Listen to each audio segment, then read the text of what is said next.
A day in the life in Australia.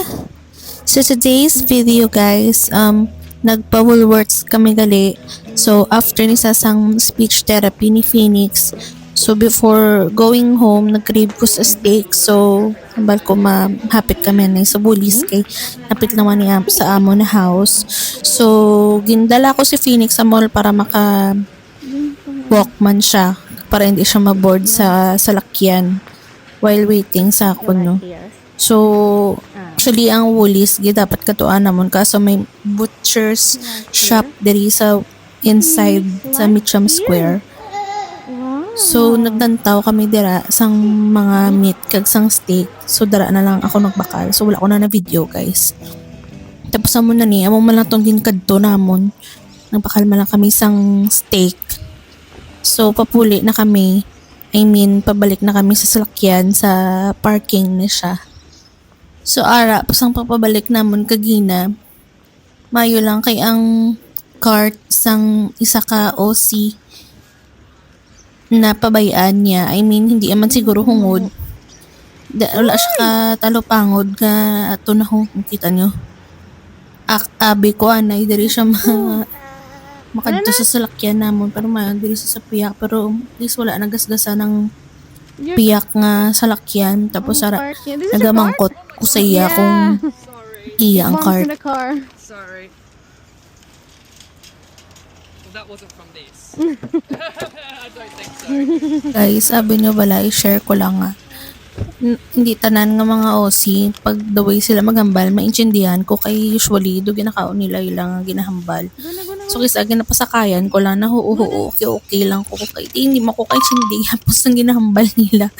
So amo na nawa ta may memo. So okay na lang ta. So anyway, ara na natakod ko na nabutan ko na si Phoenix sa iya car seat. Tapos kabalo na siya guys, magikadto nam siya car seat kung ara sa salakyan. Kag hindi gali pwede diri nga wala sang car seat kay required sa law. So until 7 ma-car seat pa siya. So amo na. So wala man kami nabudlayan sa iya kung ga-travel kay sa car seat man sa likod naga pungko. Pero kung magdugay na nga amon nga travel time, nagaka-board siya, nakakatak-an man siya guys. Amo sinasa going home na kami. Lupit mo lang amon balay di mga 5 minutes walk lang ni sa amon. So ara na pag abot ko sa balay, amo na ni ang pinitin siya sa steak na hinbakal ko. Duwa na siya ginpilo ko guys. Pero sang kilo na nakibot ko kay 1.5 kilos na siya si hindi manina akong maubos ang balko. So parang 600 grams ni ata. So itong pinakagamay kagina tikmakal ko na lang. It cost $35. Not bad. Okay naman siya. Tapos cut ko lang into half kaya hindi ko gani man maubos. Tapos ara. Naghahambal-hambal mo ko na guys. Sa therapy ng Phoenix. So, ito na siya sa salt. Ako na ginwash kaya malinis na siya. Ipay natin sa butcher. May butcher. Sa Mitcham.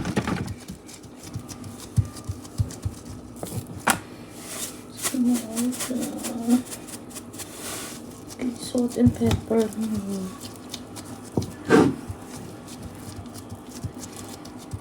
Two bowls.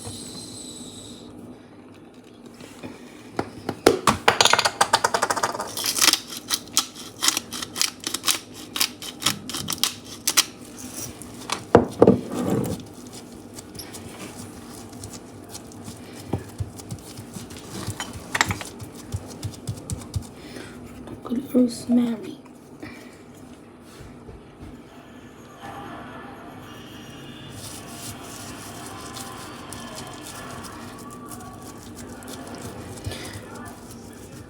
$35. Not bad. Itong tuwabla ko, diba? It's nice. Kapon pa ka crave sa kasi wala ko nakita ng ribeye sa Costco. Kag hindi ko satisfied. Di ba, hambal ko, kagapon ko pa na supposed to be gusto kanon, kay nagpa-Costco kami.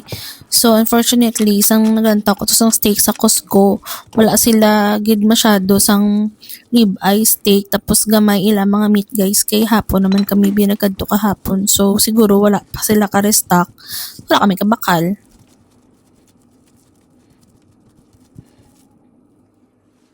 So, let's sit this for a while. Hindi ko siya pag dito tanan kay shadow siyang dako.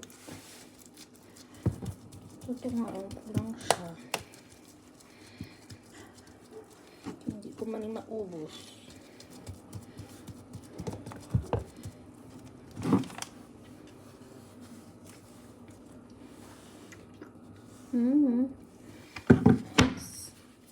So, sugudan ta na guys. Butter lang ang fried ko diri. In-stir ko lang siya sa fresh garlic. Tapos, nagulat lang tas ang pila ka seconds para medyo brown lang ang garlic. And then, pwede na natin mabutang ang ato na steak. Uli ako na record. Sorry gid guys. So, gimutan ta natin steak. Dasig lang ni siya maluto gali. Pero, hindi ko siya na-anticipate nga medyo may pagkapula pa ang iyang unod.